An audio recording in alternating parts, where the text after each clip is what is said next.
Saya hanya ingin menyambungkan apa yang disampaikan oleh Anda, bagaimana kita bisa menjadikan 10 malam adalah kesempatan menjembatani keridhaan Allah Subhanahu wa taala. Bagaimana melalui 10 malam terakhir ini kita mampu merubah nasib kita. Bisa menjadi wasilah terangkat bala ini. Dan alhamdulillah aktivitas kita khususnya di malam hari. Kenapa saya berkata malam hari? Karena Lailatul Qadar adanya di malam hari, bukan di pagi hari, bukan di siang hari, bukan di sore hari, tapi di malam hari, mulai habis maghrib sampai waktu terbitnya fajar atau masuknya waktu subuh. Sepanjang masa itu, dari habis maghrib sampai subuh, itu termasuk Lailatul Qadar. Tapi kita tidak tahu, dan Allah sengaja rahasiakan malamnya. Allah rahasiakan, tidak menentukan malam apa. Walaupun menurut beberapa jumlah hadis, Rasulullah SAW menyuruh kita mencari Lailatul Qadar di malam-malam ganjil. Bisa malam 21, bisa malam 23, bisa malam 25, malam 27, malam 29. Makanya saya mendorong masyarakat untuk melakukan beberapa amalan di malam hari. Usahakan di malam hari. Termasuk dari keluarga besar Ayahanda Abu Rizal Bakri mengambil keputusan menyalurkan sedekah. Kalau boleh, saya usulkan keputusan itu dijadikan di malam hari. Kenapa? Segala kebaikan yang kita lakukan di malam harinya, apalagi kalau bisa setiap malam kita lakukan selama 10 malam, karena kita tidak tahu yang mana Lailatul Qadar. Kita setiap malam mengambil keputusan dalam kebaikan, berbagi dalam kebaikan, bersedekah, keputusan menyalurkan sedekah. Kenapa saya milih malam hari? Karena seandainya keputusan atau berbagi yang kita ambil atau kita arahkan atau kita salurkan di malam hari dan jatuhnya bersamaan dengan Lailatul Qadar, berarti amalan tersebut akan nilainya di sisi Allah sama dengan ibadah 83 tahun, lebih baik daripada 1000 bulan. Belum tentu usia kita bisa 83 tahun.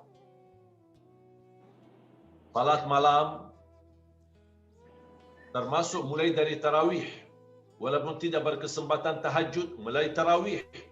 Kalau sudah setiap malam kita jaga tarawih malam hari, berarti pasti akan salah satu malam kita akan menemukan Lailatul Qadar. Berarti nilai tarawih kita seperti orang tarawih selama 83 tahun. Bersedekah di malam hari berarti nilai bersedekah kita termasuk sama seperti orang bersedekah selama 83 tahun, 1000 bulan. Bahkan lebih baik daripada 1000 bulan. 1000 bulan kurang lebih 83 tahun. Baca Al-Quran, berarti nilai pahala bukan terhitung dari setiap satu huruf 10 kebaikan. Tetapi nilai bacaan kita akan juga meraih pahala yang begitu besar, 83 tahun. Betapa luar biasa karunia Allah Subhanahu wa taala.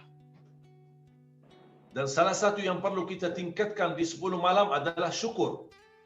Sebagaimana beliau menyampaikan tadi, kita bersyukur kepada Allah Subhanahu wa taala. Dan kita sudah jangan selalu melihat ke atas, tapi juga sering melihat ke bawah. Masih ada, sebagaimana sampaikan beliau, masih ada yang merasa bangga dan bahagia hanya dengan penerima susu. Susu saja bisa menjadikan mereka merasa kekayaan yang luar biasa. Berarti dengan kehadiran ujian ini sebenarnya membuat kita sadari betapa banyak nikmat sebelum COVID-19 yang sayang sekali kita tidak merasakannya atau menjadi hal kebiasaan sehari-hari. Pulang pergi ke kantor dan kegiatan sehari-hari itu merubah nikmat. Anak kita pulang pergi ke sekolah itu merubah nikmat. Kita meeting dan rapat di kantor kita atau di lembaga kita itu merubah nikmat. Kita bergaul dengan kumpulan keluarga, buka puasa bersama dengan keluarga besar. Bisa juga buka puasa bersama, kita undang teman-teman kita, sahabat dan kawan-kawan lama dalam perjuangan kita. Ini merubah nikmat.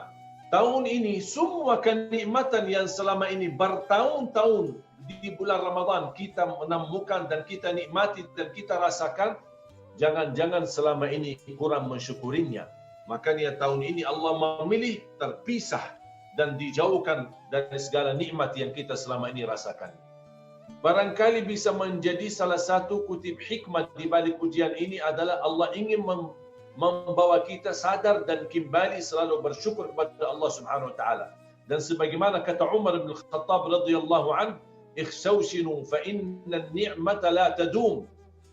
Belajar hidup susah karena nikmat itu belum tentu dijamin makbul atau kekal. Bayangkan, belajar hidup susah. Kadang-kadang orang malas belajar hidup susah. Allah membuatkan kesusahan secara terpaksa dengan kehadiran COVID-19. Supaya kita tahu betapa luar biasa kenikmatan yang kita miliki. Apakah kita betul-betul syukur nikmat Allah Subhanahu wa taala? Apakah kita sudah mempersiapkan tanggungjawab di hadapan Allah? Tsumma latus'alunna yawma idzin 'anil na'im. Akan Allah bertanyakan kepada kita terhadap nikmat-nikmat yang kita miliki. Ketika Rasulullah SAW duduk bersama sahabat dan kemudian sudah disiapkan hidangan makanan, kemudian di antaranya ada minuman dingin seperti air, ada seorang sahabat minum air dingin, kemudian dia merasa kenikmatan, kesujukan, keindahan, kelezatan, dan dia berkata, subhanallah, air yang dingin di saat panas luar biasa enak dan nikmat. Kata Rasulullah SAW, syukuri nikmat air yang dingin di saat lagi menghadapi musim panas.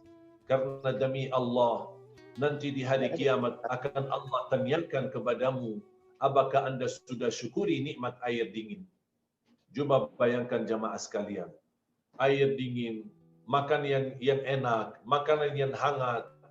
Kita bisa menikmati kopi, bisa menikmati teh, bisa menikmati air minum yang sehat.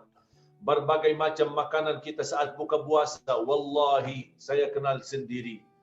Orang-orang pernah tanya ketika saya masih di Madinah bersama guru saya.